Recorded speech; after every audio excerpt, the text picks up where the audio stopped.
both know I'm very excited about this because this has been the one topic that I've been saving for the last speaker event that we've had for the year.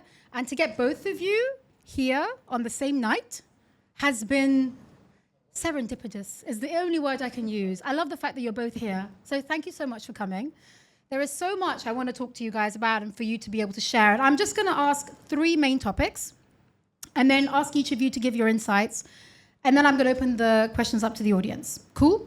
So the first one is interesting to me because both of you started your journey with your podcast being a passion project. And you then came to realize the power of monetization. I'd like to know, how did you determine the right time to start monetizing your podcast? And what were the key signals that told you it was time to focus on revenue generation? If I can start with Waqar first. Sure. So a stat that Vok nicely shared was that nobody started a podcast that's now making money with the desire to make money. I think it's nice to know that it's not a way that people think to make money, but it can be very lucrative because you have a huge asset, which is people's attention. So for me, it was a bit of pride that I had of, I don't want to monetize. It looks cool that you don't need a sponsor. But when you start to reach a bigger viewership, naturally you get offers put on your table. You keep saying no, and that worked nicely for me because I was playing hard to get with certain people, and they kept throwing offers my way, and eventually I did say yes. But my genesis was, I want to make something. A lot of people do a podcast of, I want to make something out of nothing, and it's the typical bedroom microphone kind of out of nothing. I thought, why not do the opposite? And my story might not be for everyone, but I thought, why not start with a team? Why not start with resources? And because I knew the power of what I can do with that attention. My goal was not to monetize with sponsors. It was to have my own power of voice. And that's what I was actually indexing for. So if I want to have a power of voice, it was, okay, a platform where people want to listen to me. So I want to make it a beautiful set. I want to have a team that can make wonderful clips, wonderful trailers. And it was a wonderful byproduct that I was able to monetize with sponsorships and so forth. Nice. Okay. And Erika. So the thing that I also want to highlight is Waqar has tapped into the sponsorship angle in terms of bringing sponsors on. And Erika is more into the YouTube ads, and she's now going to be starting into the sponsorship. So both of them are going to bring their different insights because I think it's not a one size fits all kind of concept. You don't all have to have sponsors, you don't all have to use YouTube ads. So Erika, if you want to talk us through your discovery and understanding the power of YouTube and how it supported you to monetize. Sure. Thank you for having us here tonight, by the way. I'm excited to be here. So we were joking before. We were saying, if you want to make money, you start a business, you don't start a podcast. And we both started our shows as passion projects. So for me, so I've had the show for 4.5 years now. And maybe at the 2.5 year mark, I started getting emails from potential sponsors, can we run ads on your show? And at the time, I'd never thought about the show as a business. So when I started getting these emails, it got me thinking, hey, I can make money. Hey, this could be a business. But when I started looking at it through that lens, and for those of you that don't know the show, The Balance Theory, it is kind of in that self-development mindset space. So when I started thinking of my content as a business, that process for me really took me out of my authentic angle. And it made me feel really inauthentic. I was trying to think of, how do I integrate sponsors into my content? How do I change what I'm doing? And what I realize now, because hindsight's a beautiful thing, I hadn't really taken the time to work out, well, what's my brand? What are my values? So it kind of felt like I was trying to make anything work. And it just felt very inauthentic for me. So a few years passed after that. I kind of didn't entertain it. I thought, it's not the right time. This isn't the right alignment for me right now. A few years passed, and since then I've done a lot of work on my brand. For me, it was an interesting process because a lot of my brand is reflective of who I am. I was telling Waqar before, I'm not a psychologist, I'm not a nutritionist, but I'm so interested and curious in these topics. So I don't see myself as an expert on balance. I see myself as someone who's curious. So how do I brand that in a way that aligns with people? And where I landed was, well, I'm just a very curious person. There are a lot of curious people who want to learn just like me. And I'm kind of just the leader of a curious bunch of people. So when I repositioned my brand, I found a real alignment. I understood my values. That then helped me position myself or be able to be comfortable saying no to people and not having to, just get excited because someone's emailing me. Actually think, is this an aligned kind of sponsor for the show? I have worked with a few sponsors ad hoc, but as you said, kind of YouTube's been the bigger platform. I didn't even know that was something that could happen until it happened. So it kind of came quite as a surprise to me. But obviously now reflecting, there are different things that I did that took the channel to that point of monetization. But that's kind of been my journey with it. It was a little bit touch and go with finding my authenticity before I really tapped into that side. Nice. So having both covered the discovery of monetization, I want to go into a little bit more about the specific strategies that you found have been more effective in sustaining it. So if we can go into a little bit about the do's and don'ts, what did you learn along your journey that you would say, this is now part of my strategy that I would definitely do, and these are the things I would definitely not do? Because there's going to be a lot of people here who might want to discover and start monetizing, but they can avoid a lot of the pitfalls and learn through what your experiences have been. So if you can share with us your do's and don'ts for people who would be interested to monetize. So I think the monetization on YouTube itself is quite low in terms of what a sponsor can bring. So I think sponsorships is powerful, but it's important to understand why a sponsor would pay you. And they're not just paying you for clicks or views, because they can run paid ads. So when you approach them, you have to make them understand that they're not just paying for views, because if you're selling them on the views you have, it's not a strong sell and you're not going to get a good deal. So you have to position them, it's just typical sales. You approach them and say, look, I've got an audience. In my case, I've got an audience of traders, and they see me as an expert in the space. They trust my opinion, they trust my judgment. And therefore, I'm not only bringing views, you can also do the same. The uniqueness of sponsoring my show as opposed to just running ads is the fact that I'm bringing trust. And I can now vouch for you and say, behind this endorsement is not just, here's an ad, it's my ad, and it's to my audience.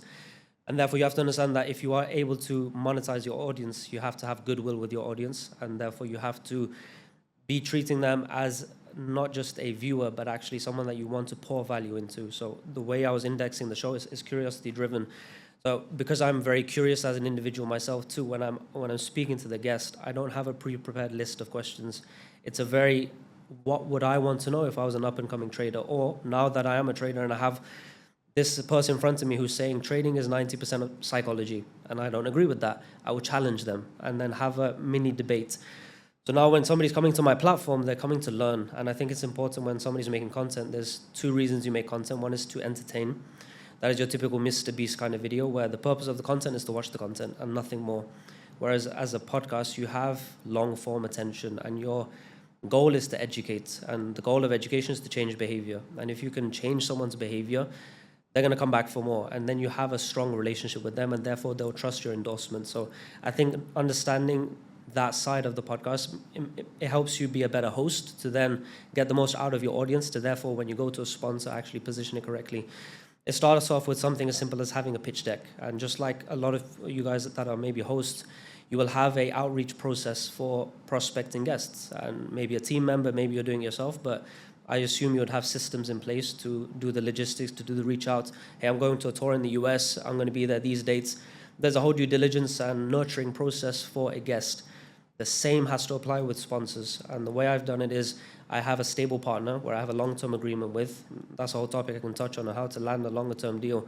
But then and that's my initial sponsor within the first 7 to 10 minutes. But then I have 2 other placements. I do 3 ads in total. The second one is I want to say a midterm. It's not a long-term partnership. It's month-to-month rolling, but someone I keep stable. And then the last one is just every episode it can change. With that last one that every episode can change, you want to create it like a roster where you have an option of 5 or 10. You're continually outreaching and you're continually building up this roster. And my show is about trading. So I have a trading audience, but I ended up getting a Shopify deal for 4 episodes for $12,000. And I thought to them, why the hell would you want to sponsor my show? I'm not even speaking to anyone that's doing e-commerce. It's nothing to do with, but these big brands have big budgets. But it was a game of outreach. You just keep outreaching and eventually these big corporations will say yes. And some of these big entities, they test the validity or worthwhileness of your show on a 6-month basis. So you can monetize for 6 months before they decide, hey, this wasn't worth it. So I keep that last category as just a roster one, and it's in and out. But with the main sponsors, I have a whole approach there where I realize I want to treat them not just like hey, you're paying me and I'll, I don't want it to be transactional.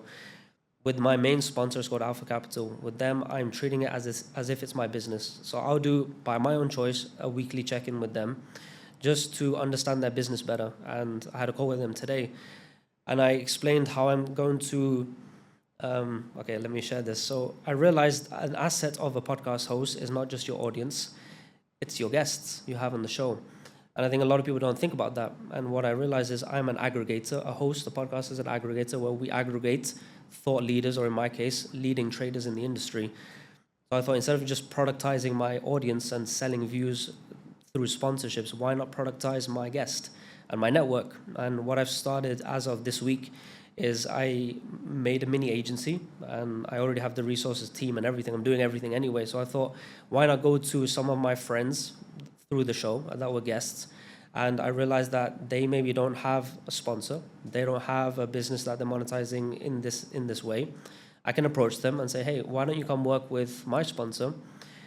Because I have a working relationship with them, I can get you favorable terms. I can get you guarantees of you'll get your fee. And for the sponsor as well, I can bring 5 influencers who net X million views a month. They've been on the show. I have goodwill with them. I can do the quality control on their behalf. I can do the optimizations of their funnel on their behalf because I've already done it. I can do the VSL on their behalf. I can do the editing on their behalf with my team. So for the influencer, it's a no-brainer. They get a more favorable term. For the brand, it's a no-brainer because they're getting less headache, more results. And I, in the middle, can take a 20% fee. So the idea came to me literally last week. And I thought, why not be an aggregator, not just of the audience, but why not the guests as well? And there's 1,000,001 ways you can monetize, but I think the biggest one is long-term partnerships. And for me, it was Alpha Capital. And this agency idea came off the back of long-term partnership. But the long-term partnership itself is I'm always giving value to them. So it's not just a case of, hey, here's the views. It's, hey, how can I help your business? So these weekly check-ins, I'm understanding what are you struggling with? What is going wrong? And I realized they were under-monetized on email campaigns and email funnels. They were not really using it. So I have a friend in Dubai who has an email agency, made the introduction, and they're happy. They made some revenue that they wouldn't have had made otherwise. So I think just making that personal connection with them. And then you can also negotiate in interesting ways where you can do a month-to-month rolling retainer and with commissions on top of the traffic you drive and the conversions you get, and that's a very typical offer. But then you can also add a lot on top, where it's a case of, is with the intricacies of the offer. So is it YouTube only? Is it across socials? Is it on short form too?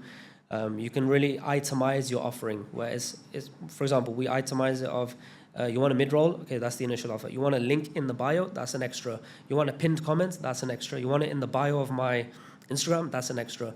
And you add it all up and you bundle it up. And then you say to them, and I was going to do all of that anyway, but because you itemized it, that perception of value is higher. And then you say to them, okay, let's say the delta between the two is 30%. Say, hey, I'll give you a 30% discount if you pay the year up front. Now they get a discount and they got the same value, but I positioned it nicer to them. When you have that stable offer and you got a 1-year check up front, you can accelerate the growth of a podcast a lot faster, and it's in their best interest because you will monetize better on their behalf. So to kind of summarize, the do's is treat your sponsors as a friend and really try and nurture their business. I think understand sales to position the offering on not just what are you selling in terms of utility, in terms of results and outcomes, not just features.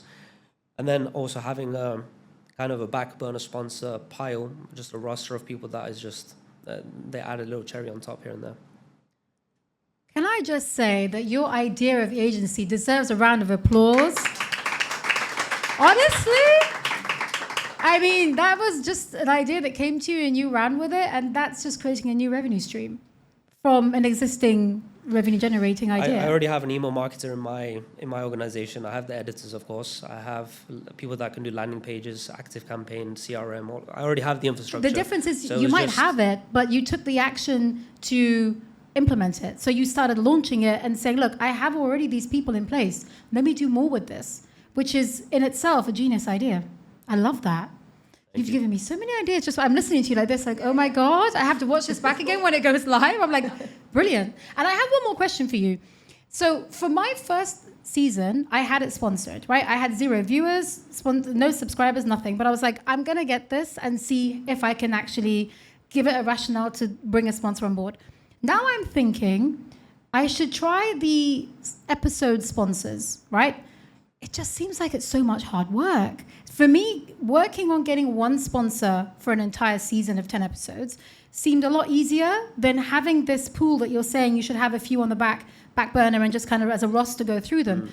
But I mean, which is easier in your opinion, to bring that one long term who's going to always be there for you and you know that they're going to support you, or having that roster? Which one would you recommend? No, certainly the long term one is a lot easier, but it's under monetizing yourself if you don't do both.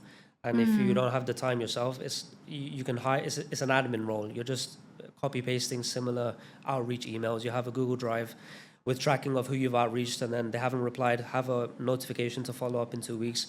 And the follow up doesn't need to be like, hey, remember me? Can you send me money? It's look, in the last month since we last spoke, my show has grown X. We had these guests on. I think it'd be really cool if we align. And you just check in. You keep checking in. And the way I look at it is, the goal of a sponsor is to say no, to say no, to say no until they say yes. So your job is to keep checking in until they say yes. But the main sponsor is obviously going to be the most lucrative because you have a long-term partnership, you have economies of scale in it. But at the same time, you have to bring them an ROI. They're not just going to give you a check. So for me, it was initial 3-month probation window. I set a number. They said, okay, let's try it out for 3 months. I realized the number was wrong. I lowballed it. So then we adjusted terms and then we locked in something for longer term. But I think it's fine to have multiple sponsors. And for me, it was, I think YouTube ads won't compare. So I don't care about the YouTube ads at all. It barely covers the salary, at least on my level of monetization from YouTube. I don't know other shows, what kind of CRMs you get, or CPM, sorry. But mine is not great. So for me, the sponsors help a lot. But I didn't want to sell myself in the sense of I do have my own businesses. I do have my own things that I could promote. I choose not to because I don't want to lose the goodwill of the host. And I think the perception of the viewer is if you're promoting and endorsing a good offer of a company that they want to buy from, that's a friend recommending you, hey, try this out, I can get you a discount. It's a friendly way to promote. But if you're coming and say, hey, buy my thing, I feel like there's a little bit of resistance from the viewer, or there might not be resistance, but you just gave away the goodwill you generated in the episode. And the way I like to view content is you're gaining tokens of goodwill. Every view you get is a token of goodwill. If you leave that goodwill and let it grow over time, when eventually in 2 years of hosting and bringing great episodes to your viewer, and the law of reciprocity, they feel like they want to buy something off you. So I want to leave that for a longer term play down the line because I haven't been hosting for too long. I've just crossed the 1 year mark. So I want to generate goodwill for a few years first before I come with a big idea. And I know then when I do decide to do that, the amounts I can monetize will be a lot bigger than the sum of individual call to actions I could have done along the way. So I think the sponsorship route is a very clean look, especially in the financial space that I'm in, where individual selling is always receiving a bit of resistance. That's a lot of valuable insights. Do you not agree? Seriously? Like, okay, we need to have a conversation after this is over, but genuinely, I just found everything that you just said makes so much sense, but it's in terms of putting it into action. Now, you've got a team in place, right, who is actually able to roll out a lot of the ideas you've got. For a lot of the people who have a podcast, they are the team. It's a one-man show, one-woman show. What would you say would be the first point to focus on if they're looking to get a sponsor? Yeah, it's tricky. I can't give the best advice because I didn't start the show from that situation. I started the show as a later on passion project, so I was in a fortunate position where I can just have resources and grow the show, and I'm sure that helped accelerate its growth. So it became a self-fulfilling prophecy where I made more money as a result of it, but it was never the plan. But I think essentials as you're starting out is knowing what is those 80-20 needle movers. And I think a lot of podcasters get caught up in the minutia of irrelevant things like the logo or the color palette or, I don't know, these things that can just consume your time. When something that a lot of people maybe don't put time into, that we spend a lot of time into, is the trailer.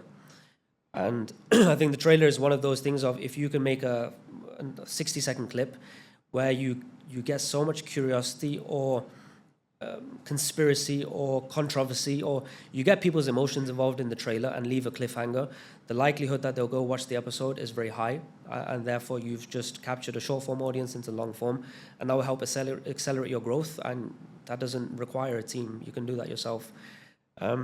Another thing is the way you package an episode. I think you can have a wonderful episode, you can have a great conversation, you can have a beautiful studio, but if no one clicks it, then everyone wasted time.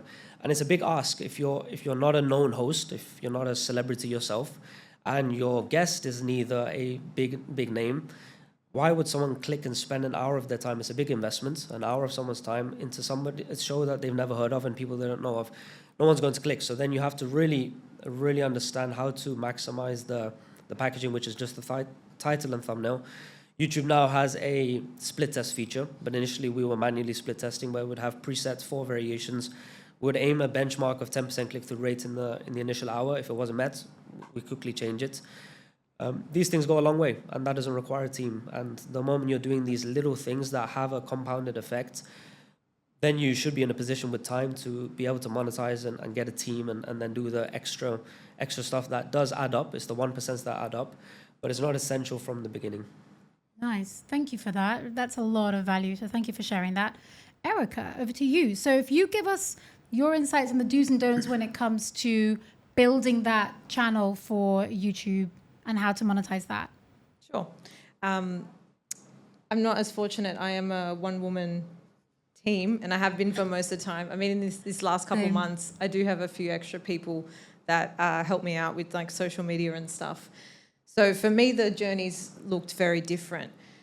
When it comes to do's, it kind of comes back to what I was saying before, and that's being really clear on your value proposition and your brand, right? Like, what is your brand about? What are your values? Because I think the tricky thing is when you do start getting sponsorship offers come through, it's very tempting to say yes, because you do want to make money. It's financially struggle street for a long time in the podcasting world, and I know that very well. So I always say when it comes to having a podcast audience, you're asking for people for more than their money. You're asking them for their time. And that takes a lot of time for you to build a reputation with those people and maintain it. It's you showing up consistently. It's you delivering value every week. You know, how many of you guys listen to podcasts? Sometimes they'll have one guest on, or they'll say one or two things and you're like turned off them, like you don't want to listen again. So you put in so much effort to maintaining an audience. To then bring on a sponsor for the sake of them just paying for one mid-roll or just getting a little bit of money, you have to ask yourself, is it worth the goodwill that you've built up over the last few years? And because my show is more in kind of the self-development space, it's a very authentic and raw type of conversation and topics that I go into.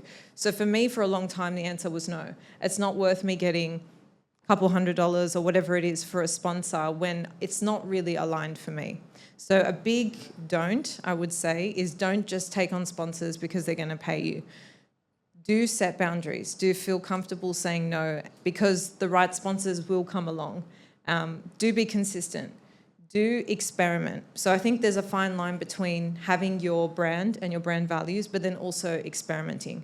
So when it comes to YouTube, for example, and one thing, Waqar, that I agree that you said is you could have the most amazing episode, but if it's not packaged in the right way, nobody's going to know about that. When we talk about packaging on YouTube, it's your thumbnail and title. A/B testing is a great way to do it. There's a really good plugin for YouTube called TubeBuddy. So you can do the split testing for thumbnails on the YouTube backend, but TubeBuddy actually lets you test variations in titles, in thumbnails, in descriptions, even in hashtags, right? You can be running tests on all those different things. And that's a really good way for you to start experimenting. Do also continuously reach out. So it's one of these things, we hate rejection. We hate when we don't hear back from a sponsor, but if you've reached out to two big brands and they don't get back to you and then you get disheartened, it's very unlikely you're eventually going to land a sponsor. So you have to be consistent, and it is a numbers game, right? Have your core spreadsheet, keep a track. I have a very similar process, and just continue to do that, just like you would when you're trying to get guests on the show. It's the same thing with sponsors, right? It is a numbers game, and you've got to keep persevering in that regard. So yeah, I think those will kind of be my do's and don'ts when it comes to sponsors and growing your channel to get monetized. For me, it's always been about authenticity and how do I ensure that I'm constantly maintaining the goodwill that I've spent so long building up. For me, and I think for a lot of people, the podcast is probably not their main stream of income, right? We probably all have jobs or businesses that do satisfy that need, that financial need. And so don't rush with your show. I think when you get it right, when you have the audience, when you have the right understanding, it can be extremely lucrative. So do be patient. And I think that just comes with time. I always say the one question I ask people when they say to me, I really want to start a podcast, I genuinely ask them, are you prepared to do it for 5 years? Are you prepared to do it for 5 years to see no return? That doesn't mean it's going to take you 5 years to monetize it or to see a return.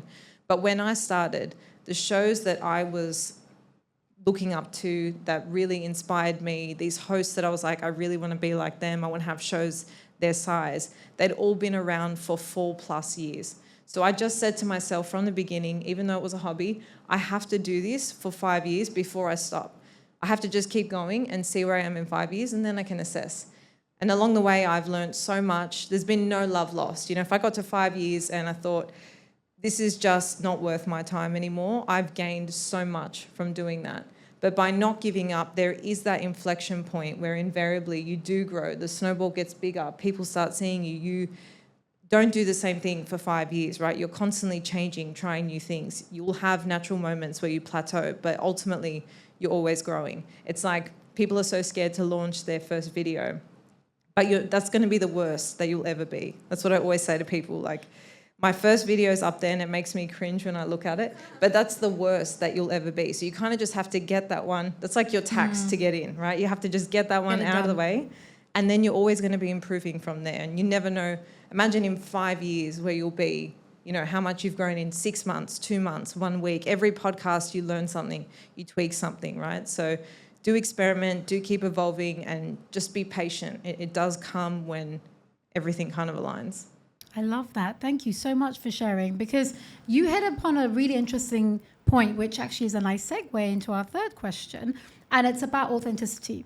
And for me, I know both of you haven't really had a negative experience in terms of the sponsor dictating what you do, but because you have such loyal audiences and you do value the trust that they have within you, I'm interested to know how you balance creating content versus catering to what's trending and what's been asked of you, whether it's sponsors or the guest might say something about, I want to only talk about this, I don't really want to talk about that. How do you keep the integrity of your content creation, not pandering to what's trending out there or what your guest might want to surprise you or your sponsor? I mean, I know you haven't had negative experience with sponsors, but talk me through that. Like, has there been any situation where you've had to do some soul searching and figure out, what do I do with this? Integrity versus the cha-ching?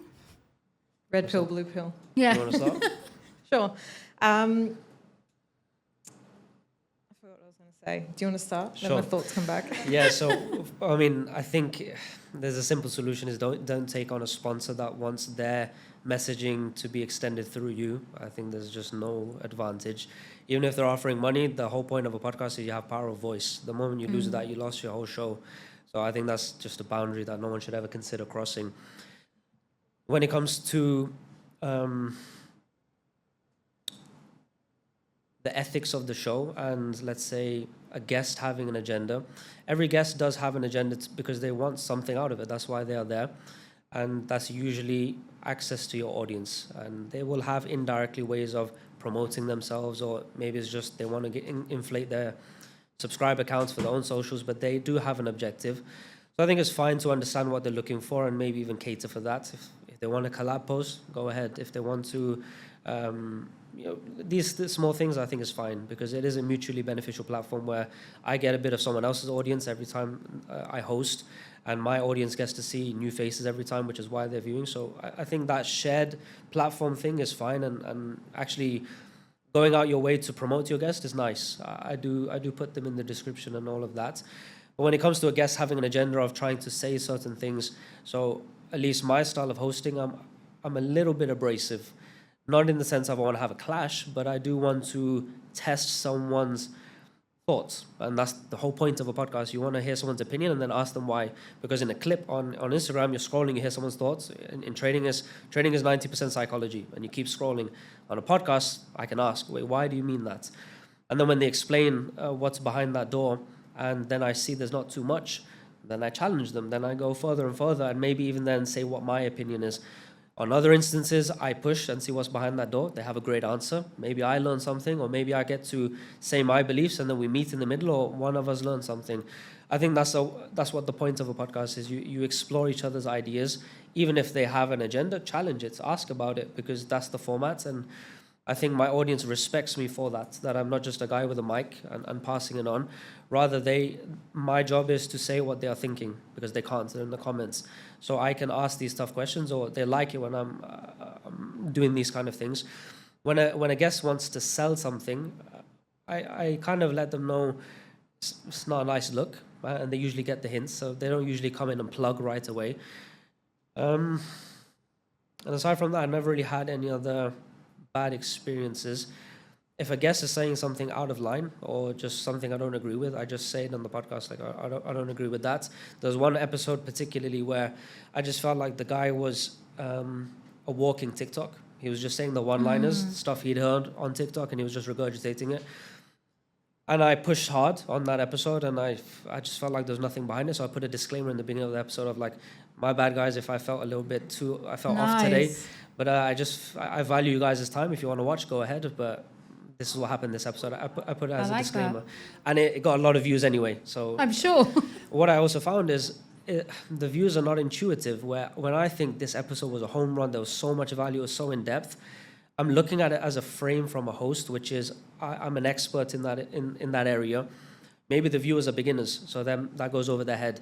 So sometimes the episode that I thought was surface level, just kind of too generic, sometimes that takes off to my surprise. So I think there's no point censoring it or deleting things out, because you'll be surprised what the audience actually likes. But covering your own tracks, I think that's also fine. Just challenge the guest or put a disclaimer or whatever the case may be. But in the end, it's your platform, so that final say is yours. So we discussed it of quality control. The more you film, the more people you speak to, the more opportunity you have to then decide after the fact, is this worth my audience time? So in the beginning, I didn't have the backlog, so I just had to upload everything. And when I didn't have an episode there, I had to film by myself and do a solo podcast where I'm just speaking to the camera for an hour. Now that I've kind of been on tour and we went to the US, we got a nice backlog, and then filming again now that we're back. Maybe we've got the next 3 months covered, so now I can pick and choose. Okay, this episode is not worth my audience's time, and I think that's a responsibility of a host. When you do get a bigger brand, you got to respect your audience's time, and the more you respect your audience's time, the more they respect you, and then in the back, the more you can monetize too. Nice. Okay. Erika, have you remember the answer? I have. Let's go. I've come back. So I think when it comes to maintaining your integrity, the biggest thing I would say is when a brand's coming to you to work with you, right? They know their brand best, but you know your show and your audience best. So oftentimes you might find, and I've maybe been in this position, but it didn't eventuate to anything, working relationship, where the sponsor wanted something very specific. They wanted to give me a script. They wanted to tell me what to say. And we're best placed to know what's going to align with our audience, right? Like I've tested content. I know what messages land, what don't, what kind of topics work, what don't. And also they're going to know if something's not in my voice, if it's not going to sound genuine. So it comes back to what I said before, is it worth the trade-off of the trust that you've built? So I think you really need to have the confidence to back your own voice and what you know about your audience to be true when it comes to working with sponsors. And what does that look like? That looks like you being able to take a message or a value proposition of a sponsor and deliver it in your own authentic way, deliver it in a way that makes sense for you. And I'm really headstrong on pushing back on sponsors and making sure that I can deliver the message in the way I want, because it's a lose-lose otherwise. Like, they're not going to get the return that they want, and my sponsors are going to see me as being, my listeners, are going to see that as being inauthentic. So initially when you're talking to a sponsor, and this could be like a one-off sponsor, or they just want to work with you for a little bit to test the waters, that initial back and forth conversation of working out what are the deliverables, what are the expectations, what's involved in the fee they're paying you is really important to get as granular as possible before you agree to do the ad, because you don't want to be in a position where they've paid you the money and then they expect something that doesn't align with you and your show. So to maintain integrity, for me, it's really about scoping what do they want, what's expected of me, and making sure that aligns with what I can actually deliver as well. Love that. Okay, brilliant. That's both of you have given your takeaways in terms of what your journey has led to, your insights. But it's just interesting to me that the integrity of certain people, I've seen people with multiple brands on a single episode, and it's just it's overkill.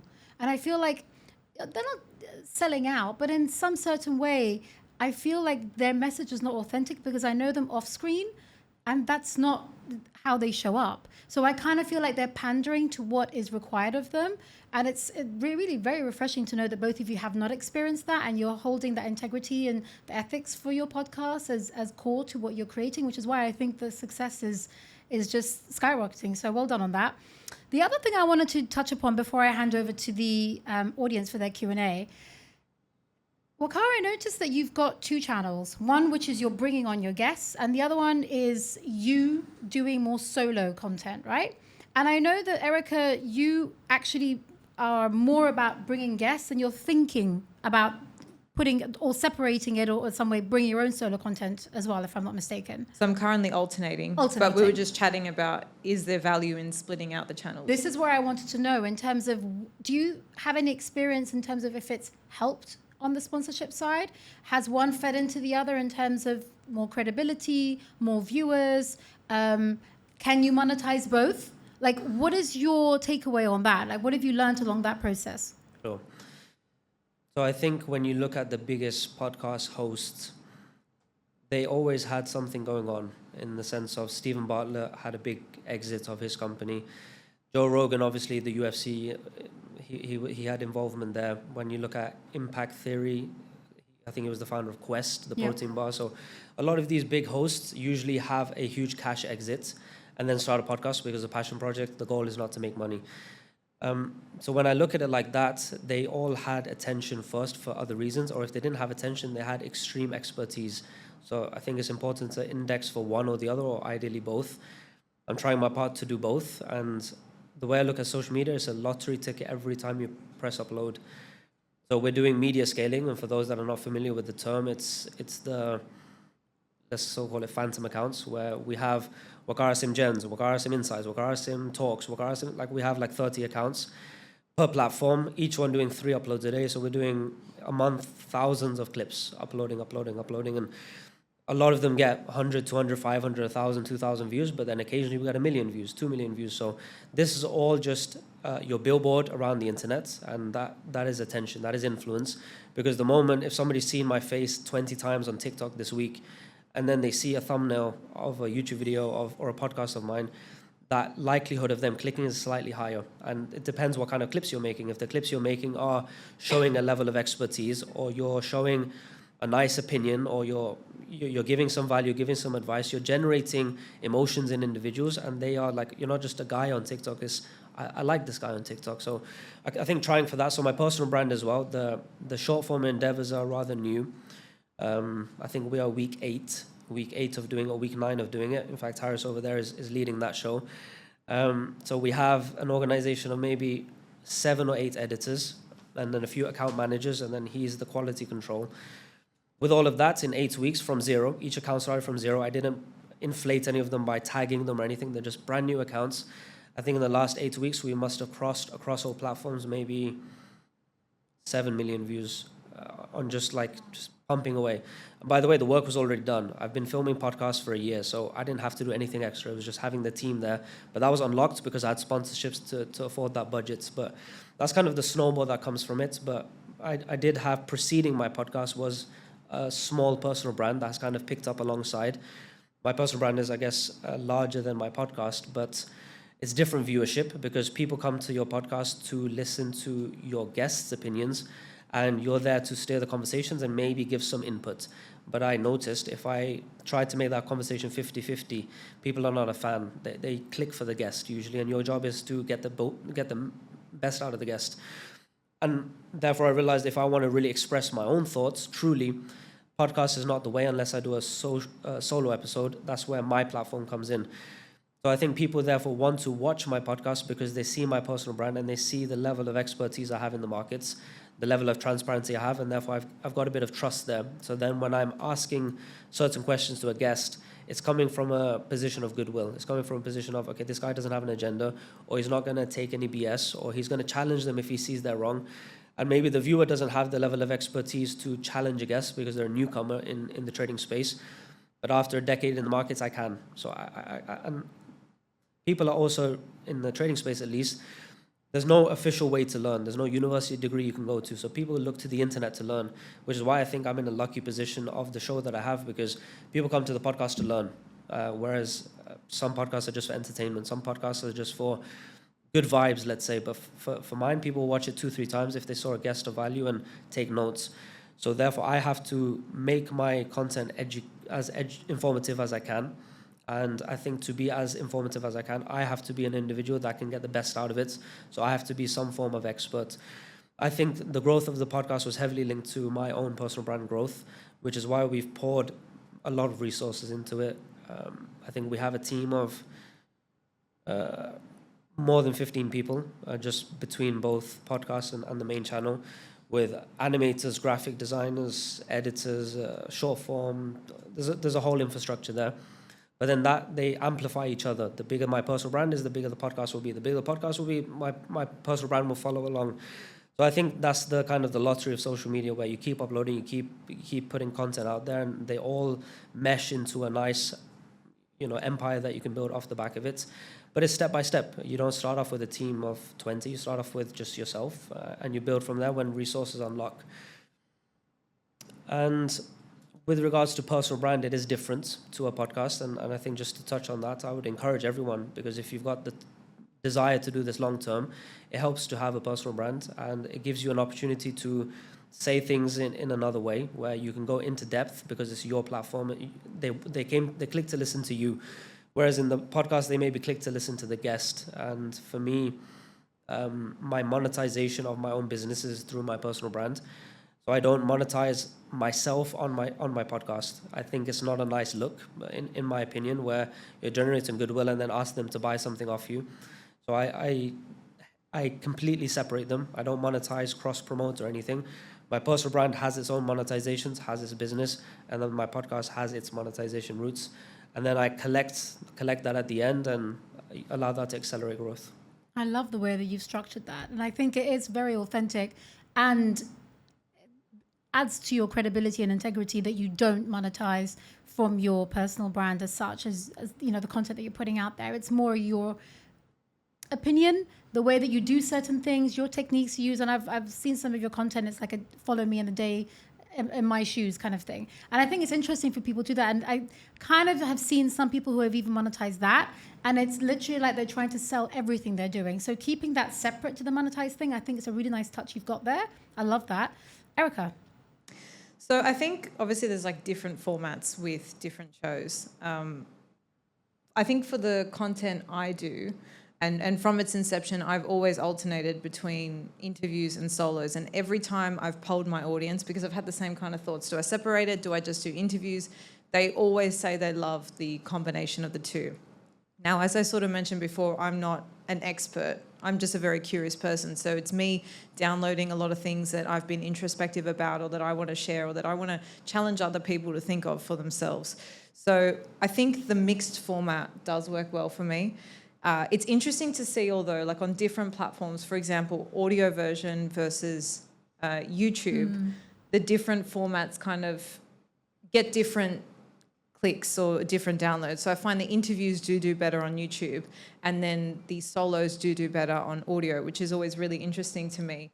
But yeah, I don't know, the mixed format is working well for me. I think it gives an interesting opportunity for sponsors as well to kind of pick where they prefer to fit in. For example, I'm very organized as well, so I'm now recorded until March, and my content's not really like news of the day. It's more evergreen content you could go back 2 years and probably still find relevant.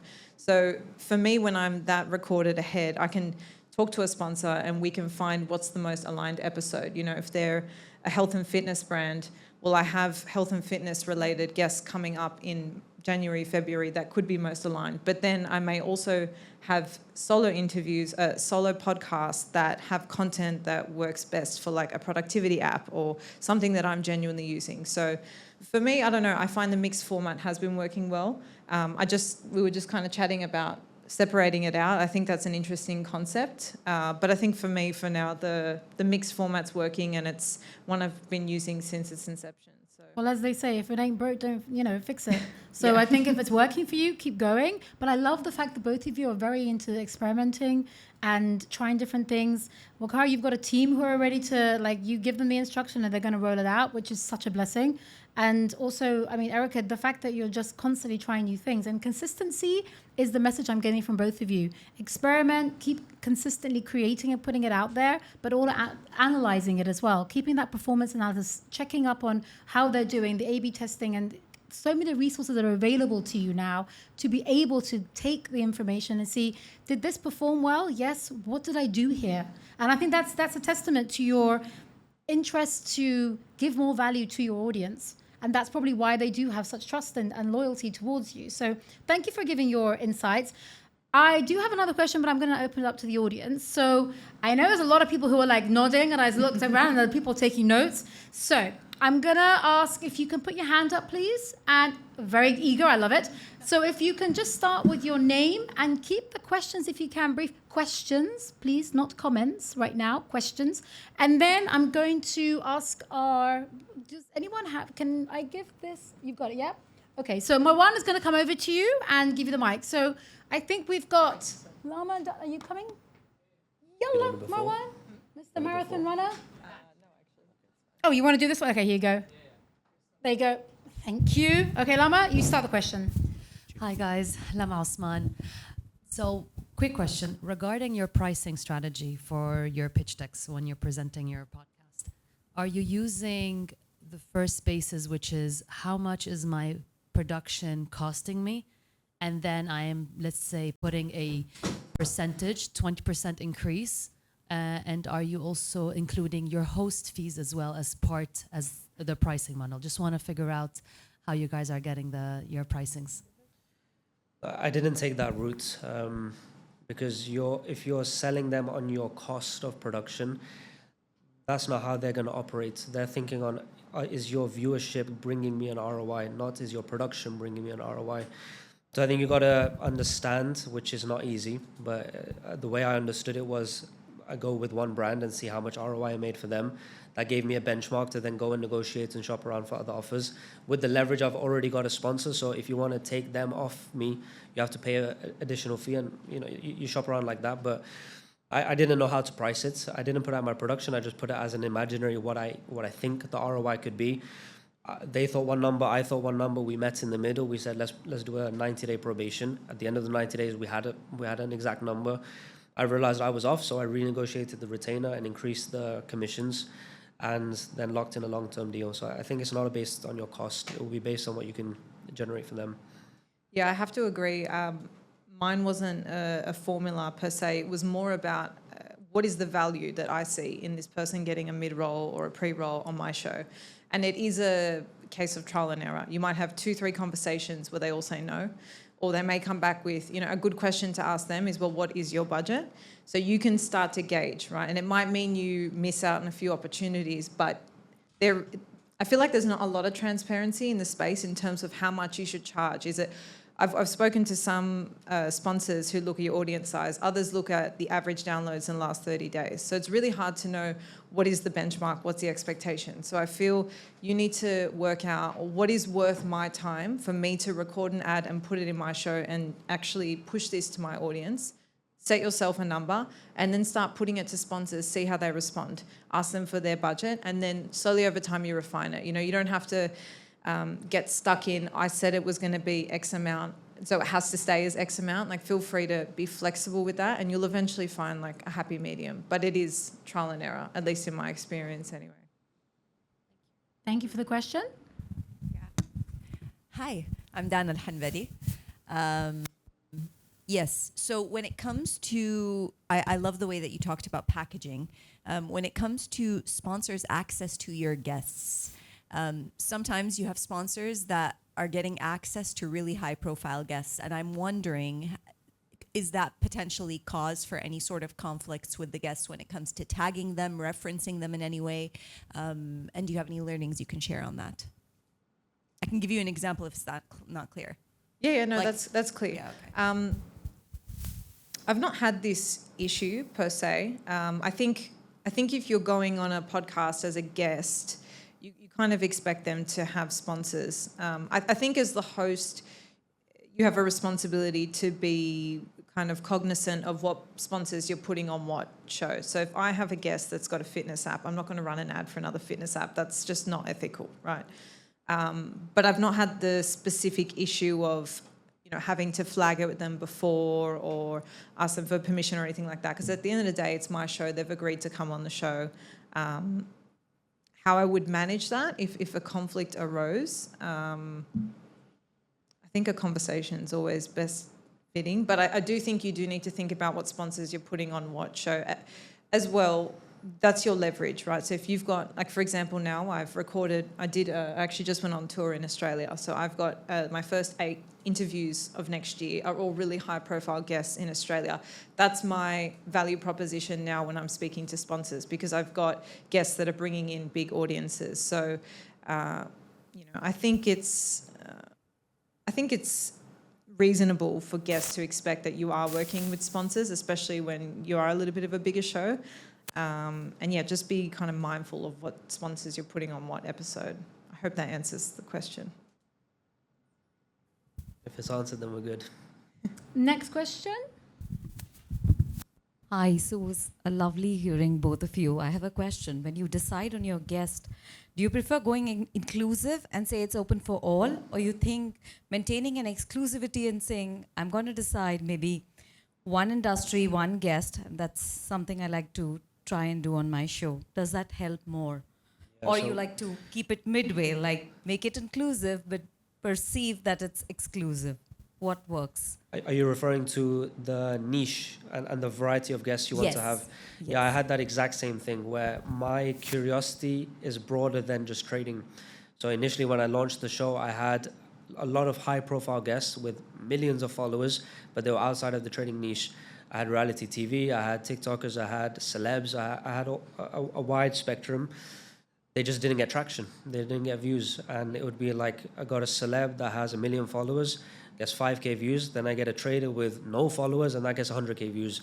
So in the end, I decided, why am I fighting my audience? And what I realized is there's power in being in a niche because you're solving a problem. And I think the bigger the problem you solve, or the more specific the problem you solve, the more loyal of an audience you have. And as a result of that, I'm glad I did that, because now the monetization I can make is very specific, because I have a very specific audience. Whereas if I kept it generic, I'd probably have to have sponsors like, Manscaped, like shaving blades or something like that. But now I can have a specific something to do with trading. So, and they're willing to pay a premium for my audience as opposed to just a generic audience. So I think there's a lot of benefits. And then as your show grows, and you build your core audience, they're going to follow you wherever you go. So then you can pivot to guests that interest you a little bit more outside of your chosen niche. But I think for the topic of monetization and growth, I think the power is in the niche, and being specific would definitely help. I definitely agree. And I feel maybe a pain point or something why it's taken me a bit longer to get to this point is because my content is a little bit more broad. So when we're talking about self-development, it's health, it's psychology, it's your relationships, it's work. So I always thought that was maybe a downfall. However, I've found a way to now, I still have quite a broad variety of guests on, but the nature of the conversations are always tailored through the frame of what my show's about. So you build that consistency and you kind of find that angle over time. But I would say, like, if you're in an industry or if your podcast is on something where you can niche in, I do think that is a better way for working with sponsors and increasing your value for a specific target.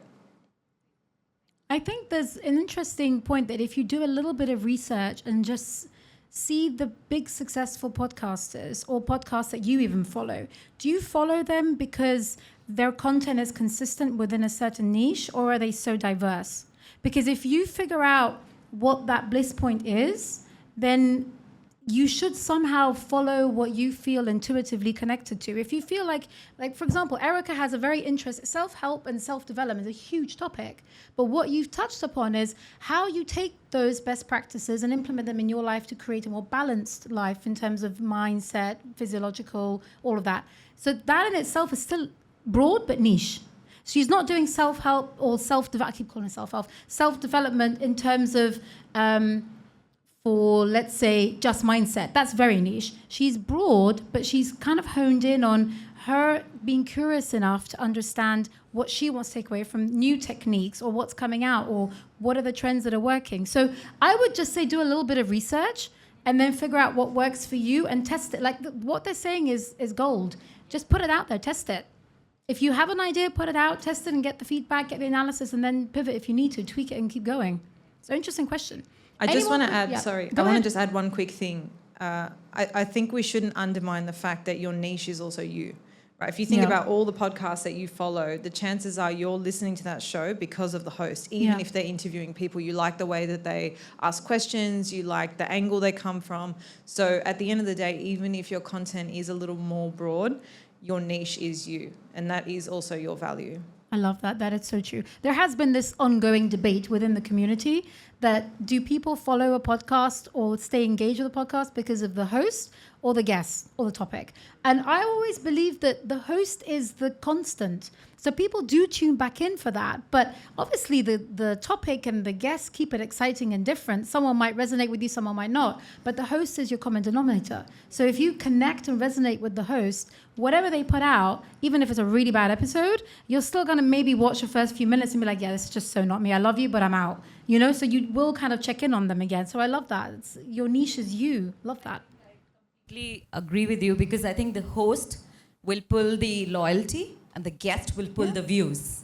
Yeah, So, this yeah, is so testament that's- to exactly that. Yeah. The Perfect. host is like the consistency, and Yeah. you know, you might have a really big guest on, and that will mean that that particular episode will get 2 times Bigger more views. views than Yeah. normal, but the constant is the host. So That is true. I do think we need to put a bit more value on ourselves as Yes, we the should. constant on the show. Yay for us. Anyway, that's us Good being to us. hear we're on the same page. Thanks. We have a question on that side. I see a hand, but not a face. Ah, there you say. Yes, a lady. If you give your name as well, please. Hi, I'm Jyoti. I actually work for a podcast, so the host is it's just coming off your niche question, because it's a contemporary art podcast, and the host is quite a big name in the contemporary art world. But just coming off the niche question, and sorry if this wasn't relevant, because I know there's lots of YouTube kind of talk here, the host is really particular about it being an audio-only podcast, and they're not so keen. I mean, they'll show their face on trailers and things, but that's about it. How do you grow your audience if you are not doing video, if you're doing audio only? Do you have any tips for that? I think in general, whatever you want, there's a price tag attached. There's a price tag to the shoes, to everything I'm wearing. And I paid the price, so I got what I wanted. And I think for the person you're working alongside, if they're not willing to pay the price of giving up their privacy, let's say, then they're not willing to pay the price of the impact that they could have. And it's a personal choice, but I think we'll definitely cap them. I think a lot of great shows have grown on audio, but they grew even more when they brought it onto video, because it's the way that people consume at the moment. So if I was in that position and I was told I'm limited to audio only, I would feel very restricted, and my growth would be capped, I think. In saying that, I do think we were just talking about this before, I do agree, and I think once I moved to YouTube, that's when I saw, so put it this way, the first 3.5 years, I was kind of more audio. I wasn't really putting that much effort into my YouTube. You can actually go back and see the evolution. It's just audiograms, which get no traction on YouTube. But when I moved to video, that's when I saw a lot of traction. However, I do think that there is a different person that watches and listens on YouTube than there are, say, someone who goes to Spotify, right? I think that listener is different. I think you are tapping into 2 different audiences. So I think the growth is slower because these platforms like Apple Podcasts and Spotify, they don't push content the same way that YouTube does, right? So when you understand how the platform works, that's why it's a lot more lucrative being on video on YouTube. But that doesn't mean it's impossible. So one thing I did quite early on Apple Podcasts, which I'd recommend everyone do if you haven't done already, is you can submit your show to be featured on their charts. So there's a chart called New and Noteworthy, and basically they'll just put you on their top 10 new and noteworthy shows to listen. And that's really good for getting exposure, and you can pick a certain country and a certain niche that you want to get exposed in. Now that's obviously a one-off tactic. So you said you're doing trailers. So there is some video element, right? Social media obviously is another good way to promote the show, but then it's how do you take those viewers who might just be there for short form content, how do you take them from socials to a long form piece of content? That jump is also a little bit more difficult. So using a video podcast makes it a lot more native for someone who's seen the trailer. And the other thing we were talking about as well on Spotify, the best tip I would give is imagine you're someone interested in the interview that you've just recorded, right? What would you type in to find that? Is it about confidence? Something that someone would logically search in the search bar is how to be more confident. So make it as simple and searchable as possible, because when you do type things like that in on Spotify, it does give you kind of recommendations. So even before you post the episode, you saying you work in the back end with the team, before you post the episode, actually just type in what you're thinking of calling the title of the episode as, and see what comes up and how you might be able to differentiate yourself. And just to give you a little bit of insight, there are some members within our community who have been diehard audio podcasters. And throughout the events, they've understood the power of video.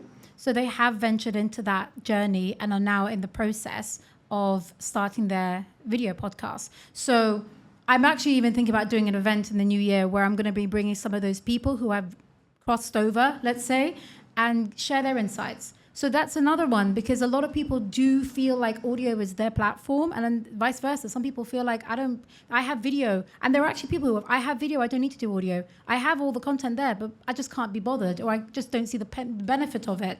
I want to bring a little bit of that insight in. So watch this space. There is going to be an event that we're going to focus specifically on that crossover. Oh, done. Another question. I love it. Yes, go ahead. If we have the mic, this is going to be a good one with testing. Yeah. On. Just press the button. Yeah. Yes. Hello. Yeah. Not testing on YouTube, but testing the relationship. You mentioned 90 days, and you mentioned there's an early start phase to agree on the price. So what does the testing phase of the relationship look like when you're trying to decide on what the value is that they're going to be getting and what that final price is? Like literally what happens? Good question.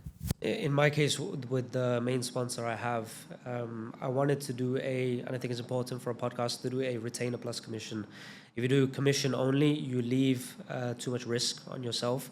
And if you do retainer only, you don't get any of the upside that your audience could bring. So I think balancing it both. And the way I positioned it was you're paying the retainer for trust and positioning and exposure. And there's not always tangible benefits of being an appearance on a podcast, for example. Somebody might not want to buy today, but they might buy later on and not use my link. They might have a Black Friday sale and they don't use my code, so it's not tracked. But the origination point of their exposure to that brand was the podcast, or maybe they tell their friends about it that don't use the link. So there's a lot of extended benefits. Whereas if they pay for an ad, you pay for an ad on somewhere on the timeline on Instagram. It appears once to one person and goes, whereas in a podcast, there is that trickle effect and there's that trust. And then there's also the commission side that you want to leave a bit of upside for yourself. And the way I did it was I set a number in mind, and I just set a number that I thought would be nice. And I realized it was the wrong number, but it came back of, I knew what my peers in the space were doing, not necessarily through podcasts, but working with equivalent it's a prop firm is the technical term. So a lot of traders are working with prop firms through affiliation, and I knew through the podcast that they all had some sort of affiliation with their own YouTube channel, their own Instagram page. So I knew the benchmarks, and I aligned myself like that. And then I realized that I can monetize a lot more than a guy who has more views than me or more subscribers than me on TikTok. So I gave my reference to someone on short form, not realizing the power of long form and how much more influence and monetization you can have. So I think I'm monetizing more than someone who is 5 times my size on short form. Just to give you kind of a reference point, if you have someone in your space, an equivalent that is a lot larger, try and find out what they're pricing at and go ahead with that. Or just say, hey, I want to start off with a cushion that is your cost and say, this is my cost of production, put that as the benchmark. And then the first month I want to do commission only, but the commission is slightly higher because you're foregoing a retainer, just to understand. Or you could say, hey, let's do milestone bonuses. So if we bring X amount of revenue, this is the fee. If we overperform, we get a performance bonus on top. So you do milestones like that. I never took that route, but I know that some friends that have. But it was all based on ROI, what I generated for them. I knew more or less the business model. I know what kind of profit margins they have. So I know in terms of a prop firm, I know they run on a 30% profit margin. So I take 10% of top line. So I'm taking 1/3 of their profit, which I think is very fair. And my 1/3 is between retainer and commission. So over the course of the first time period, you would prove that in a certain amount of months and then they would agree to it? That's what you're saying?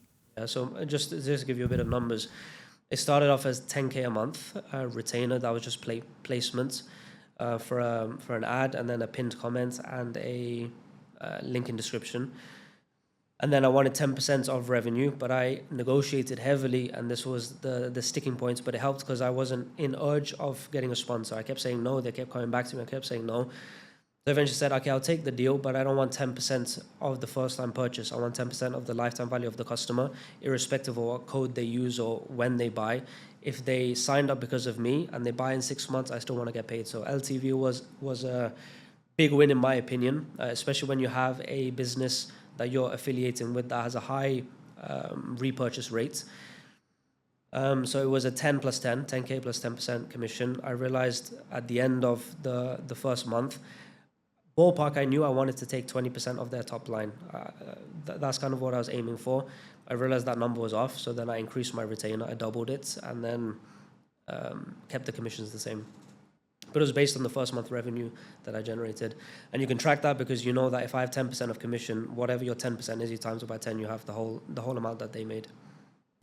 I'm also mindful of time. Yeah. First of all, thank you so much for this very insightful and brilliant talk. I mean, we all learned so much. My question is for you both. Knowing what you know now, what is the one thing you would have definitely changed in your approach in monetization or even in approaching sponsors in your case? Nice question.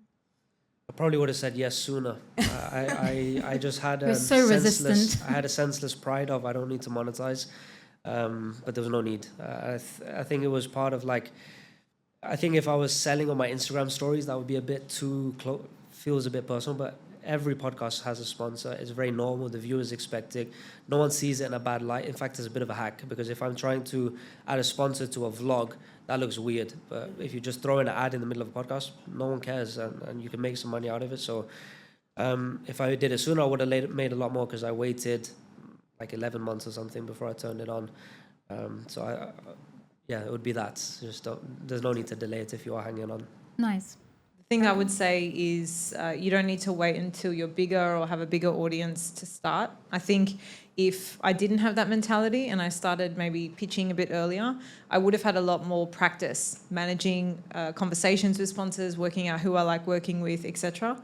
So just don't think you need to wait. I think you can, like I said, your niche is you and you have a unique audience. No matter what size, you can price for that and start working with sponsors early. You also mentioned something about social media, which is the idea of converting the audience you have on your short form content into the long term.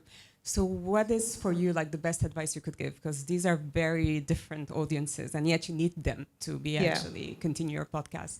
So one thing I've kind of accepted lately is that there is an audience for short form content and not all pieces of short form that you post need to be to promote the long form episode.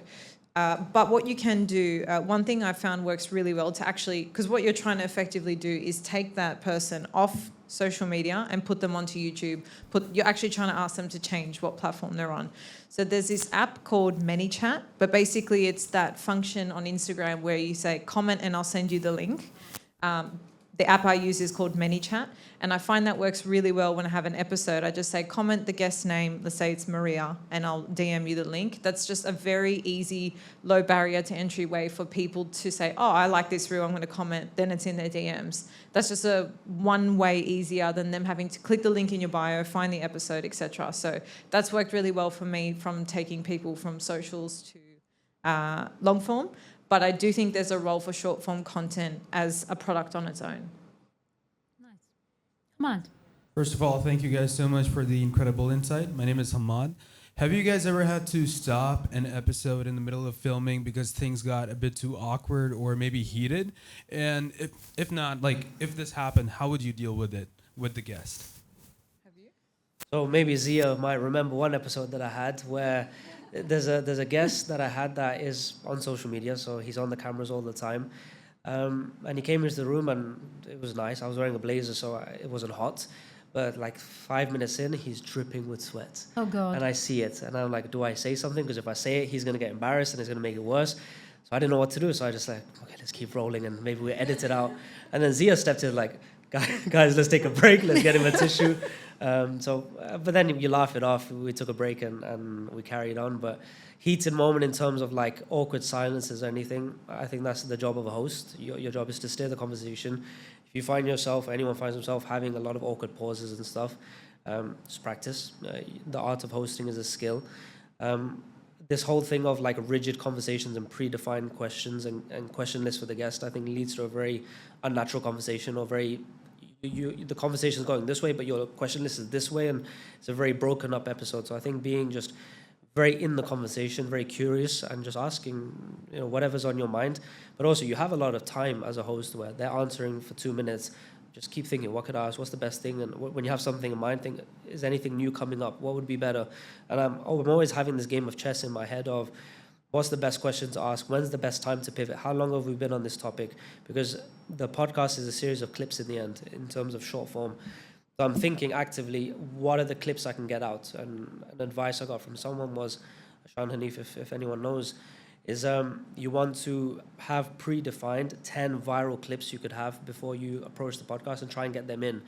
So it's just this idea of when to pivot, how long have we been on topic, what is the viral topics I could speak about, and then you have that in your back pocket. When there is an awkward silence, bring out your viral question or bring out something a little bit pre-prepared, but most of the time allow a free-flowing convo. Another thing you could do as well is think about your topic and your niche and kind of have 5 questions just generally. Thinking about them in terms of virality is always great and you can make it specific for that episode. But more generally, kind of have just those 5 questions in your back pocket that you can ask any guest that would be relatable to any guest you have on the show. So if you get stuck, because I've been there where you're in an interview and you just have a mental blank and you're thinking, oh my God, I forgot what I was going to say. I forgot what I was going to ask next. And you just get lost. You just have those 5 questions there that you can just throw in and it would make sense. I do actually prepare for my interviews insofar as jotting down some questions, but that's more, these are the things I really want to get out of this guest. That's why I've asked them on the show. But I am very flexible in terms of letting the conversation go where it needs to go. It's by no means a rigid kind of list for me, but it does help me keep on track if I get a mental blank or if the guest goes off on a tangent, or in this case, if there's a bit of an awkward pause and you don't know where to go next. Have you heard of an app called Perplexity? Or has anyone heard of an app called Perplexity? Perplexity. One over here. So it's an extension, I guess, of ChatGPT. ChatGPT is quite limited because it's referencing a database, and I think it's capped to maybe the internet up until 2023 or something on the paid version. Whereas Perplexity is an AI, it's an equivalent, but it taps into the internet right now. So it was super weird because I asked Perplexity, hey, tell me about Waqar, myself. And what it does is searches everything I've ever said on the internet. It transcripts every video I've ever made and then goes through the transcript, and it was telling me about my relationship with my family. I'm like, how the hell did I? Good to know. Good to know. But I think it's a very good way when you ask Perplexity specifically of, I have a podcast guest with X, and this is the kind of conversation I want to have. Prepare me a question list, and it'll be something very specific to your guest based on things that they've said before. And that's kind of saves the time of I tried to do a bit of due diligence beforehand or get someone to help me, but this is an easy way. If you don't have a team of you can have a producer through just Perplexity. That's great. I think it's also interesting that, like, for me even, I have so many questions for the guests. whether they're in the event or they're on my podcast or whatever, and I'm genuinely intrigued to know. So I have my main question. I'm always waiting to see if there's nobody question. Okay, I've got more. Having the backups, I think, just keeps you prepared. But like with both of you, I shared with you the talking points, and I just kind of wanted to know, are you okay with these talking points? Then we kind of let the conversation flow. And when I'm more interested in the topic, I go a little bit deeper into it. And there is one question that I had in there which they both covered. So I'm not going to then make a point about this is my question, I must cover it. They've made it. Move on. So if you do find that gap, it's your role as a host, as Waqar said, to bridge that gap and kind of make it relevant. And if it's not working, know when to drop it and go. Because you could just keep getting someone to make a point and they're just not hitting the mark. So just drop it and go. And you can always wrap up a conversation early too. Like if you feel like you're forcing it, or you've had a great time and it's at its end, like feel free to wrap it up early as well. Like you don't want to squeeze the lemon more than what it needs to be. Drag it on. It becomes so awkward. Okay. Any more questions? Yes. Hi, Nermeen here. So I've heard a lot about having authority over what you say from Waqar, and authenticity from Erika, but if you're approached by somebody who says, can you create our podcasts for us or our content for us? We might suggest some guests, or you're free to invite guests. How do you navigate that? Because it doesn't fit into any of the stuff that you talked about with the typical sponsorship, where you just mention their name. Do you mean where you're like the face of their podcast, you're producing it for them? So I'm producing my podcast with my usual template. However, it will be a content that's created for them. Like a whole episode? Yeah. Pursuant. Yeah. Well, that's one form. I haven't personally done this, but it is a form of partnership where you can actually collaborate on an episode with a sponsor. Whether that looks like having someone from their organization on the show, or whether you tailor the whole thing to them, you have to be comfortable with the way that transpires in a way that's authentic still to your show. I think you can do it. I don't know what value I have to give in this because I haven't personally done it, but I think it always comes down to making sure it aligns with what you want. Like a whole episode is also a big deal. Like you're dedicating a whole... say you do one a week, right? That whole week effectively is dedicated to that sponsor. So really thinking about the alignment and negotiating so you actually have control of the delivery, I think will be important in that scenario. Would this be a guest you would ordinarily have? Yes, I had an interview with the CEO. He liked how it went, and then they wanted me to create further episodes for them. I think charge them if they want to have additional features as a guest. That has to come at a premium, because it's no longer a 30-second ad, it's a full endorsement. There's a price attached to it, and then whatever feelings you're having right now, there's a number there that will make you feel okay with it. So you can just put that forward. If they're not willing to pay it, then that's okay. You can carry on. You already have a show. That's what I would do. And you can also do it the other way around, which is what I'm doing right now with a specific sponsor I have in mind, which Vok actually helped me line up. It's someone that I thought I had a bit of limiting beliefs of, do I want to partner up with this side of the industry?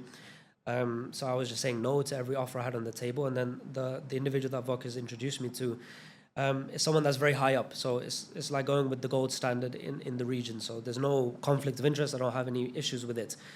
But because there is a bit of a sensitive topic do I want to take that kind of sponsor on? I thought instead of me just now making it look like he paid me and I put it as a sponsor, I thought, let me show I'm building a relationship. So I've been building this relationship for 6 months with this individual. I still haven't talked prices. I still haven't put a proposal in his face. But I've been to the office maybe 4 times. I've vlogged going to the office. I brought him on as a guest. And initially I was like, how can I bring this individual who is just a corporate man into my show? Well, he has a unique view on trading because he owns a platform. So he can now have a bird's eye view and then navigate to the conversation around that. So it wasn't my typical episode of, hey, how did you make your money in the markets as a trader? Now it was like, okay, what do you see in traders? What patterns do you see? And I found a way to find an interesting episode out of him, and he was appreciative to be on the platform. And eventually now, let's say next month I land a deal with him. My audience has seen him around. They've seen him on a podcast. They've seen him on a vlog. They've seen him on my socials. So it's a natural collaboration that came about. So any ill feelings that I had, I kind of navigated it like that, and I didn't take him as a placement fee, but he's requested, hey, can I come on the show again? I said, sure, you can. Let's figure out a fee, and then if you want to be on future episodes, like a roundtable or individual episodes, we can add that as an add-on. And he was like, yeah, sounds good. But it's not him that he wants to come back. It's potentially their potential clients or some people from their organization. So they want to use your show to promote their own. And I don't know why. I have 40 subscribers. Not many. So. Why would they want to? You could maybe say to them, like, why don't you collaborate with them to make content for their own uses, rather than it taking kind of time on your show and steering what episodes you launch. Why don't you offer to host content for their own purposes? You know, you can maybe work with them on a collaborative basis outside the show if you're feeling like it's going to be very forced for you. Do you know what I mean? Interesting dilemma you've got here. Yeah. Yeah, go for it. Can we just get the mic to... During COP28 last year, I had a brand reach out to me very specifically because they said, you know, we like the way you have your guests on and your style and whatever, and we want to have a specific series during COP28, and we want you to be the host of that. So the entire conversation had nothing to do with my podcast, but it was exclusive content for them with a price, with conditions, with a contract, because it was a brand.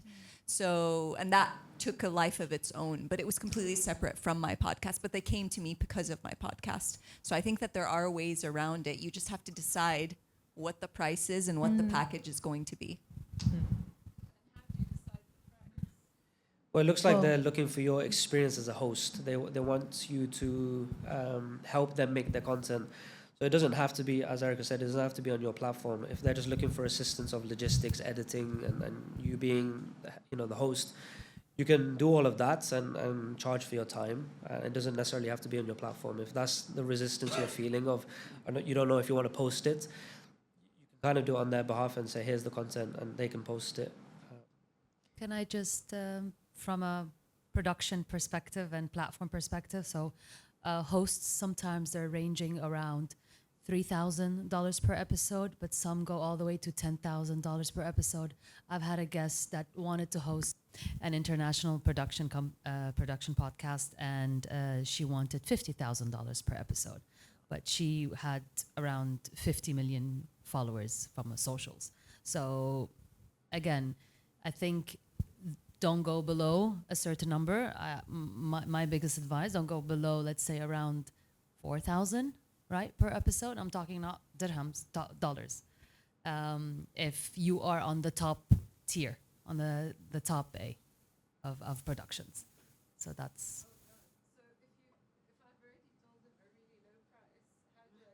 You've already given them the price? Yeah. You just say it was a typo. Typo, exactly. Hopefully they forgot. It depends who the brand is, and it depends also who the host is, right? And you as a brand yourself and your legacy. So again, also on the more niche you are, the higher the value of your CPM that you get to value, basically, in your production. So some people are in the medical field, their CPM are around $10,000 per episode. So just depends how big. Thank you. Look, we need to get a mic to you.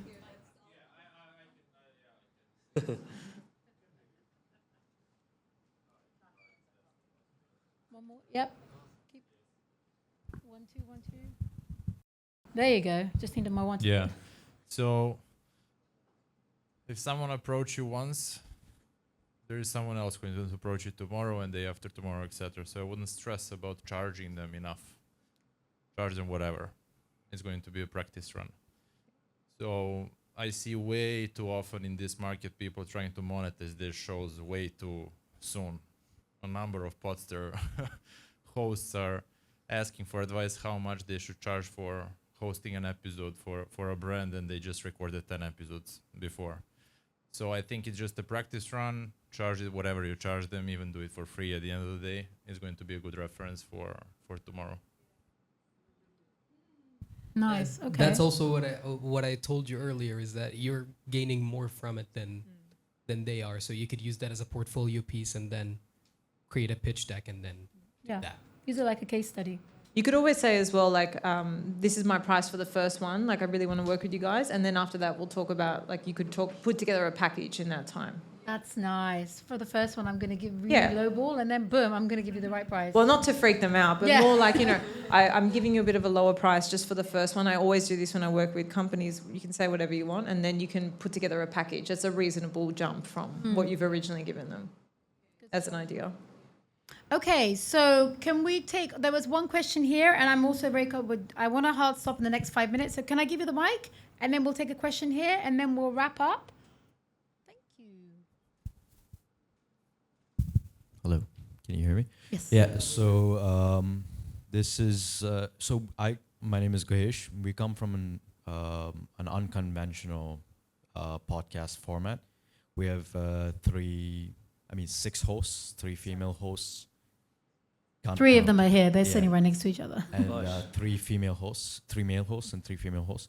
And we would just the idea of the host provides value doesn't resonate with us, because each host provides value, and each host comes from a different background. So we were just wondering the pros and cons of our podcast. We're from the Dollar Diaries. Doesn't matter. But we were just wondering how 6 hosts and 2 hosts per episode would sort of challenge your idea of 1 host and 1 image per podcast, 1 visual. I think playing with the format is fine. I've seen people I've done myself as well, a roundtable where I'm the host and then I have a panel. I have four guests. So I think adding more people into the conversation is okay, but it's a lot more challenging because each person gets less airtime and people talking over each other. So management of that is a little bit more. The editing can help too. But I think if you're going for 6 or 7 hosts, all of them appearing each show, or 2 appearing each show, and you rotate 2 per show. 2 per show, and then it rotates. I think it's going to be a little bit harder for the viewer to get familiarity, because they're going to feel like they're watching 5 different shows and each one is a little bit different. I think having periodic group episodes of all the hosts together, just so people see the energy between you guys and see why you guys are doing it this way, and the friendships you have, and the kind of conversation you have behind the scenes. I think showing that real side of it will make people attached to you all, as opposed to just an individual. They'll like the group, kind of like you have the group YouTube channels like the Sidemen or those equivalents. The format is fine of doing something as a group, but you lean into not the host now, you lean into the bond the group has. And then once that's been established, then rotating the hosts around, people will be fine with that, because you set the whole group as a group itself, and then it won't look like a very disjointed channel. So I think it's a little bit of that at the beginning. Perfect. Thank you. Okay, and last question. So I also wanted to build on the guest hosting piece. So we publish 12 shows a month. I probably hosted the first 300 episodes. Wow, congrats. So eventually got exhausted and brought guest hosts in, and it works amazing. So we have people in different countries around the world. John is my production manager, and it's just taken an incredible workload. So I highly recommend it, and happy to chat. My question was whether either of you would have a rate card that you would be comfortable sharing either with me personally or with anybody else in the group. What, sorry? A rate card. I'm not familiar. Like how you your quote your packages, prices. your media kit. My pitch deck? Yeah. Yes, pitch deck.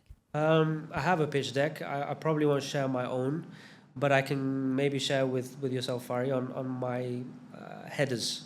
I don't want to give my specific pitch deck, but I can share kind of how to structure it. But it's something very specific. Like mastering a pitch deck is very important.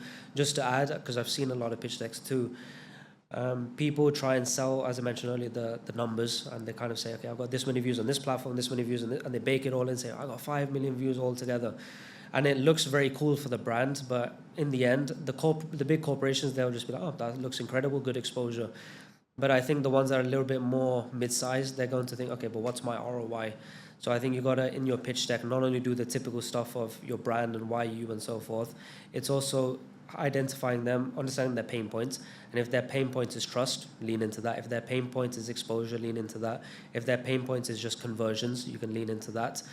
And for example, build flow. So initially I started off my endorsements with my main sponsor as just a mid-roll ad and a website. And I realized I had a lot of clicks, but I didn't have a lot of conversions. And I thought, well, they've already paid me and I could leave it at that. But I took it personal. So I thought, okay, how can I optimize the funnel? So I realized if you direct them to a website, people get lost on the website. They're just going from tab to tab and they don't do anything. So a landing page is essential, a single scroll, and you're just adding the elements of the website into the landing page. But it can't just be theirs. You're endorsing them. So I think it's important for you or whoever the host is to have their face showing within that landing page. So it's a collaborative website. Just have a VSL, video sales letter, where you are saying something about the endorsement, why you recommend them and so forth, and kind of summarizing what the website would say. So it's VSL landing page with specifics of the website and a specific call to action. What I realized is that I was getting a lot of conversions for purchases, but I wasn't getting enough captures of leads. So I realized I had a lot of clicks, I had a number of conversions, about 8%, but I think it should be more around 20%. So even though I was getting repurchases and the revenue was there, I'm leaving, let's say on 10,000 clicks, I'm leaving 8,000 people that are left nowhere. But they at least clicked. They were curious enough to take the first step. So I thought, how can I bridge that of people that are clicking but not willing to sign up, or clicking but not willing to buy something? Because that's a pool of people you can nurture. So what I did there was, as a host, I'm giving value. They clicked through me, so I can give them a downloadable resource. I can give them something that is aligned with the product. That's something they would want from the show. So a mini course, a exclusive ebook, something like that. Because they might not buy today, but if you've captured their email and you've exchanged a bit of value, you can keep nurturing them and keep selling them value emails, and maybe they go through the ebook or through the course and they're like, oh, actually, I want a bit more of this. That's when you can also, any services you may have, or just try and upsell them back to the main offer. But I implemented landing page with VSL. I implemented email marketing and trying to capture as many emails as I can. And surely enough, the purchase rate increased. Don't know if that specifically answered your question, though. Well, our challenge is that the sales cycle in our industry is about 2 years. Oh. And they're multi-million-dollar purchases. Super high ticket, So yes. there's absolutely no attribution back to us. So it is long-form content, and very difficult to say somebody bought a technology platform because they heard it on my show 2 years ago. So it's a very different challenge. So again, yes, leaning into their pain points, but they buy into my personal brand at the scale of the audience for sure. I think in general, it's also for them to understand that if they want to do, let's say they wanted to run paid ads, it would be very hard for them to find their customer as well. And for them to track the attribution would also be equally as difficult. So it's not a unique problem that your podcast has. It's their business model that has that unique problem. So you can kind of tell them, look, you can try running the paid ads and good luck. Or you can just say, I cast a wide net, and somewhere within this wide net is your customer. And I'm going to keep bringing value to your customer and many others. And eventually, they might be inclined to take action on it. But I think you've got to sell there for the exposure more than the direct attribution, because it's not trackable. Thank you. So thank you so much, everyone, for your questions. I'm going to wrap up with one final question, and it's a future-focused question. I wanted to get your opinions on what's the future of monetization going to look like for podcasters in terms of, right now we've got Patreon, we've got so many other platforms that you can, charge your subscribers, create exclusive content and all of this. Where do you see podcast monetization going in the next 5 to 10 years? Will it stay the same, or do you think it's going to be something totally different? No, the marketplace always changes, and I think it's important to stay with the times. I can speak what I'm doing, and maybe someone can draw parallels for their own industry, but I've realized that I, as a host, I'm an aggregator, and I aggregate an audience, and I also aggregate guests. So what can I do with that? And there's a lot of things you can actually do. For example, this agency idea that I mentioned, that's on a whim, and it won't be something big, I don't imagine. But there's little things you can do like that, but there's also bigger things you can do. There's the aggregation of the audience only, and that is like a Patreon or something.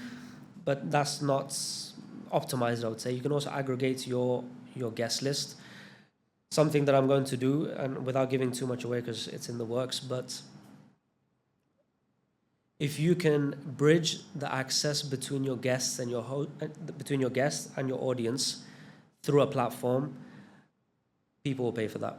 Where if you can not only have the free content on your YouTube channel or your podcast, rather ask your guests, say, I've got a platform where I can bring into an app X amount of my subscribers, and through there you're free to sell them what you want, you're free to give them value, and I'll take a commission of that upsell. But more importantly, if you have a platform, that is the power. So if I can get 50,000 people into an app, and I go to each one of my guests that are all looking for exposure anyway, and I tell them, if you can make mini courses, mini programs, just to bring value to my audience, maybe once a month do a live Q&A with my audience.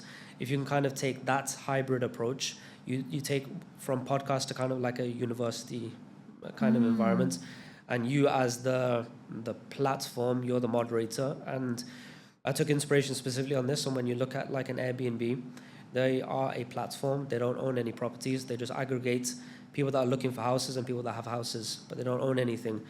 Or you look at like an Uber. Uber doesn't own any cars, but they have drivers and they have passengers and they connect. So I think you can do something similar as a podcast host, where you can connect your guests and your viewers.